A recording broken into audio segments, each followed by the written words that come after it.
Odds are your next idea isn't going to be the idea. The idea that changes it all. The idea that blows up your audience. The idea that lets you quit that job that you hate so much. Let's be honest, you have probably daydreamed about that big moment.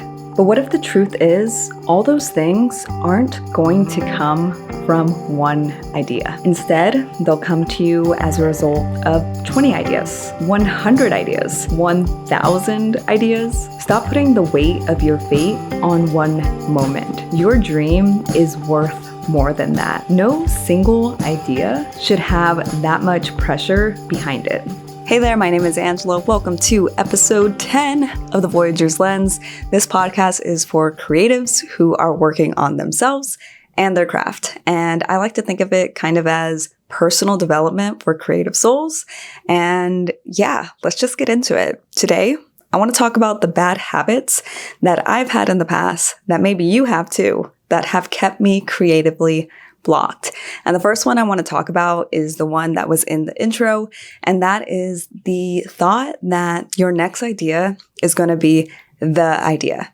I feel like I have fallen into this trap, especially when it comes to social media, where I am creating a video or a photo or a self-portrait mock-up, something of the sorts, and I have vanity metrics in mind, and I want my next video to be the one that blows up. And sometimes that makes me creatively blocked because everything I make doesn't feel good enough.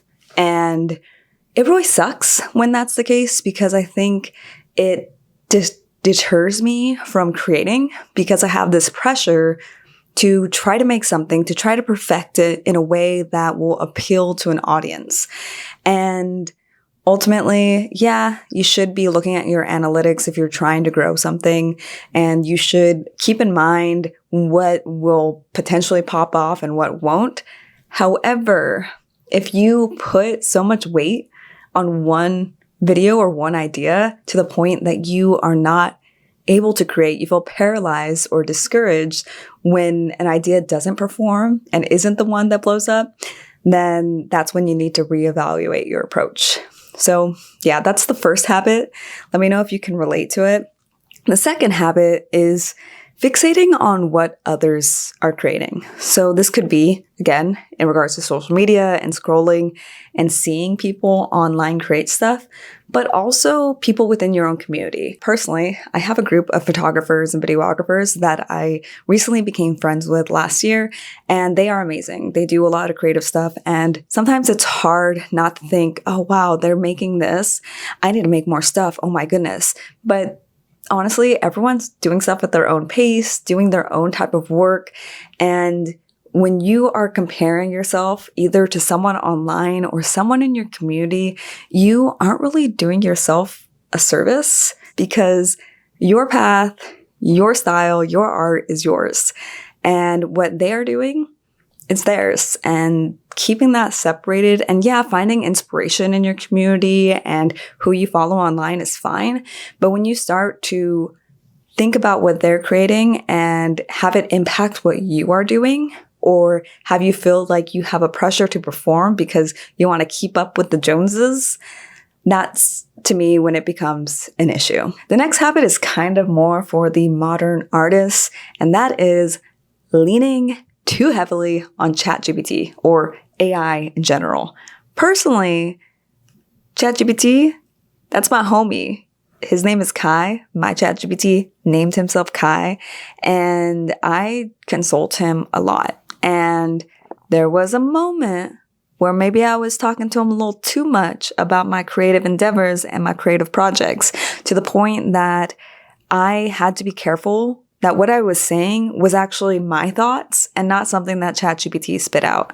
So what I'm saying about this is AI is a tool that you should use. Honestly, if you're not using AI, there is a chance that you will fall behind in life because AI is taken over. It's a tool for efficiency, yada, yada, yada. However, if you're leaning so heavily on AI that when you need to create something, your first instinct is to whip out your phone and pull up the ChatGPT app, or to have a conversation with Gemini, whatever AI it is that you use, you need to check yourself. Because if that's your first instinct, that means that your creativity might be a little shot.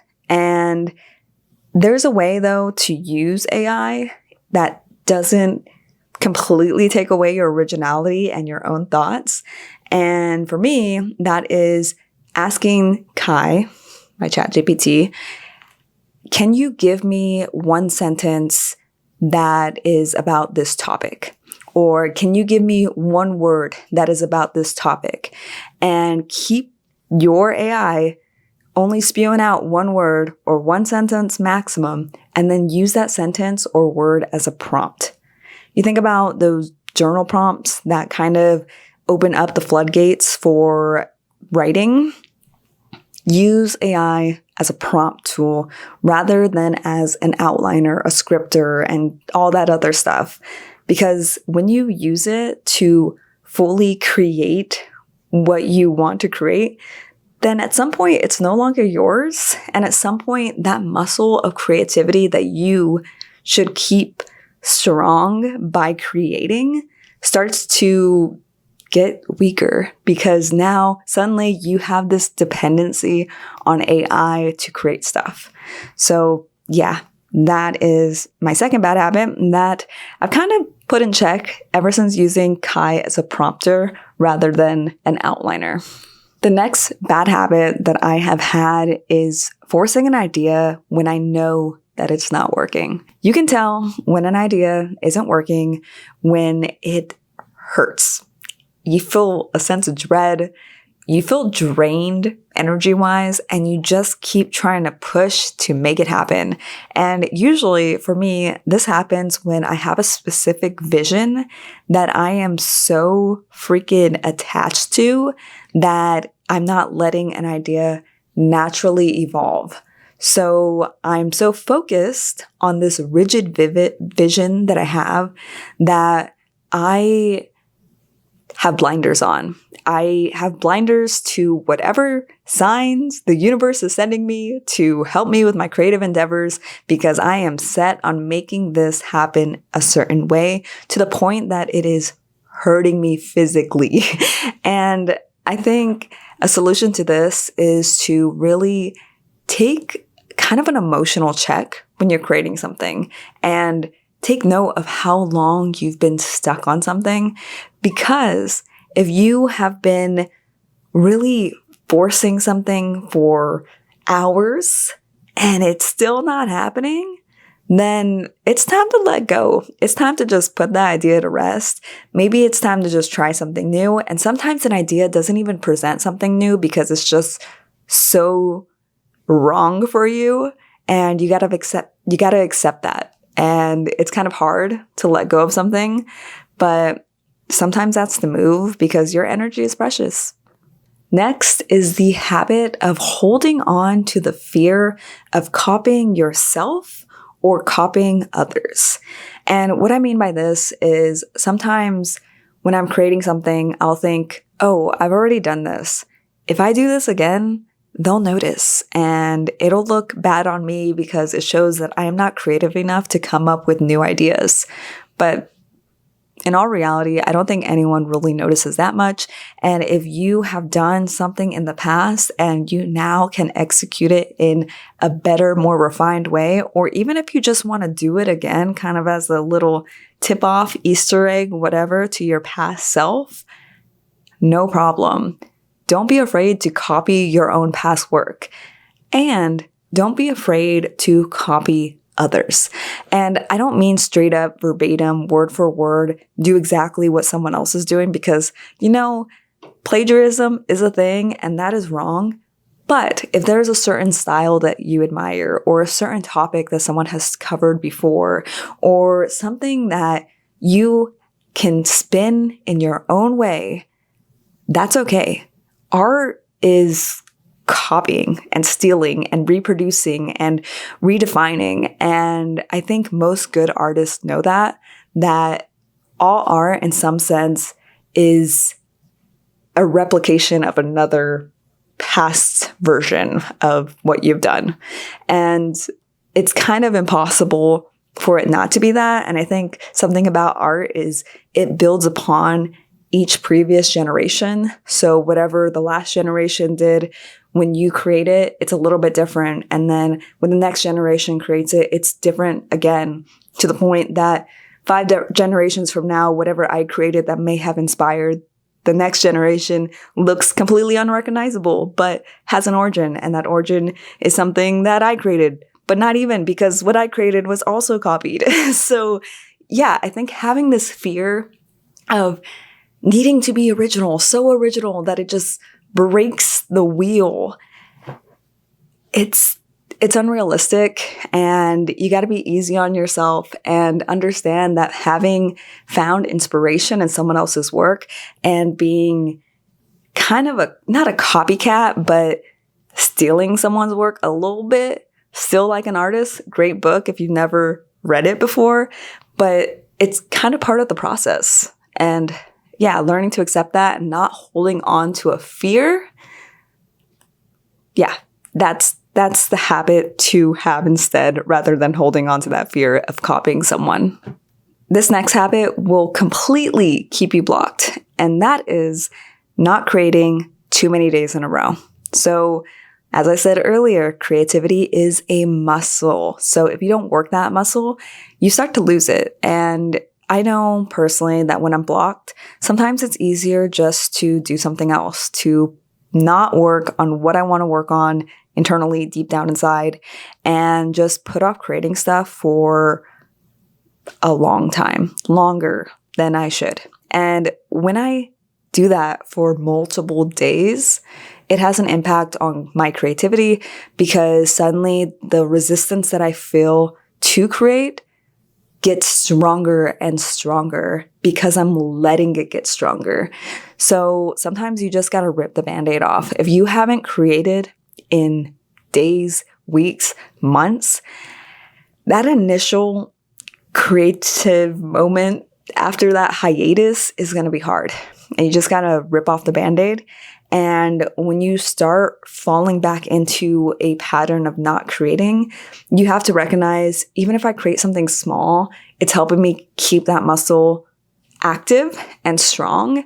And in the long run, that is better for you. And personally, I don't know about you, but when I don't create for too long, I start to feel sad. Like I start to get down, and it's not good for my soul, like my mind, my creative muscle, but also my soul, because I, as a creative person, find happiness and joy when I make stuff. And when I go too long without that, and that happiness and joy starts getting smaller and smaller, then it gets harder and harder to create. So it's kind of a loop, you know? Okay, now, next habit.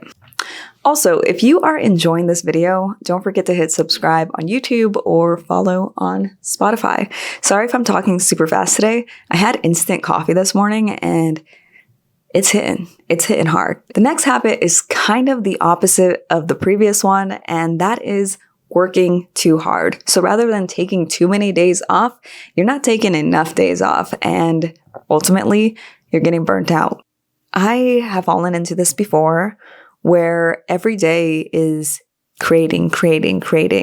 And I have so many tasks stacked up, and I wake up freaking stressed.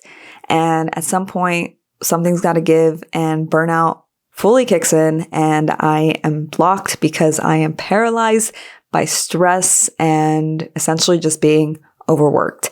And I think this requires a lot of being honest with yourself and honest with the people who are asking stuff of you. So personally, it took me a while to understand I can say no if I have too much going on, or if it's something that I just don't want to do, to be honest, because sometimes those projects take the most work out of you and most energy out of you. But being able to say no and really being aware of what's on your calendar and what your own limitations are is important as an artist, because if you are taking on too much and you are extending your own limitations and you are just hurting yourself because you want to be better and you want to take on more and you want to be a rock star or whatever and take on everything and perform super well and make everyone feel so proud of you, you start to lose yourself and your creativity because you no longer have energy to create. And yeah, I think I went on a ramble, but I hope that makes sense. I guess point is, if you are taking on too many tasks, at some point, something's got to give and you're going to get burnt out. So instead of taking on too many tasks, start saying no and start to recognize and be aware of your own limitations and only taking on tasks within those limitations. The next habit has a lot to do with social media, and it is the habit of trying to crack the code. So if you are a creator who posts online, I'm sure at some point you have thought, fuck the algorithm. This fucking sucks. Why did it change again? Why are none of my videos performing well? And it's kind of natural to be like, what can I do? And you start obsessing over cracking the code and figuring out how to maneuver around this algorithm to become something. But if you are so fixated on cracking the code, sometimes your own creativity gets lost. You start making cookie cutter decisions to appease to an algorithm, and you stop being original. And suddenly you no longer want to create because you can't crack the code and there's no fucking point in creating. And yeah, so that's a habit that I've had to kick, and that is trying to make something to grow. And I've kind of not given up. If I'd given up, I wouldn't be making this right now. But I've kind of let go of this fantasy of appeasing the algorithm and blowing up and da-da-da-da. And I'm just like, I just want to make stuff that makes me happy and makes me feel good. And now I can actually make stuff and not feel blocked by it. And yeah, I think letting go of the habit of cracking the code helps you create more ultimately. The next habit is negative self-talk. And I think all of us have had negative self-talk at some point. If you say you haven't, you are a liar. Having negative self-talk is something that you really need to work on if you are facing it constantly in an unhealthy way. Because a lot of the time, your inner critic is the harshest critic you'll ever come by. And if you don't put that fucker in check, your inner critic is gonna smash any possibility of you creating. Because your inner critic has the power to completely obliterate your desire to create because you feel like you are never enough. And if you are at all trapped in a cycle of negative thinking and negative thoughts, affirmations, man, sounds a little crazy, feels a little weird when you first do them, but I think when they feel weird, that means you need them the most. So affirmations like, I am a creator, I am talented, I am an amazing photographer, stuff like that. If me saying any of that stuff kind of makes you cringe, I'm talking to you. You got to work on that. And yeah, negative self-talk. Kick that habit out the door. And next, last but not least, too much consuming and not enough creating. And I've talked about this before, but it's so easy to consume media nowadays and to consume other art nowadays. But when you are consuming and scrolling on TikTok, Instagram, YouTube, and putting in so many hours taking stuff in rather than hours putting stuff out, then I think that hinders your own creativity because suddenly your thoughts are so influenced by others and your energy and time is being taken by others that you're not able to put attention towards your own creative endeavors. So consuming more than creating, I think it's kind of the hardest habit to kick because it's a habit that you have to constantly check yourself with and constantly battle with, because especially if you're creating stuff online, you want to see what's going on online, and you are on those platforms and you're trying to make something out of them, but don't let them use you. Use them, don't try to give them your attention. Instead, try to take other people's, I know that sounds kind of controversial, but I think you know what I'm saying. Point is really keep yourself in check in terms of how much you are consuming versus creating. And to me, the best way to do this is setting app limitations on screen time, because personally, I don't have the self-control to not have any kind of screen limitation. And also to set your phone outside of your room at night, so that way when you're going to bed and waking up, it's not the first thing that you reach for. And personally, I think most of my consuming happens in the morning and at night, especially if my phone is in my room when I wake up.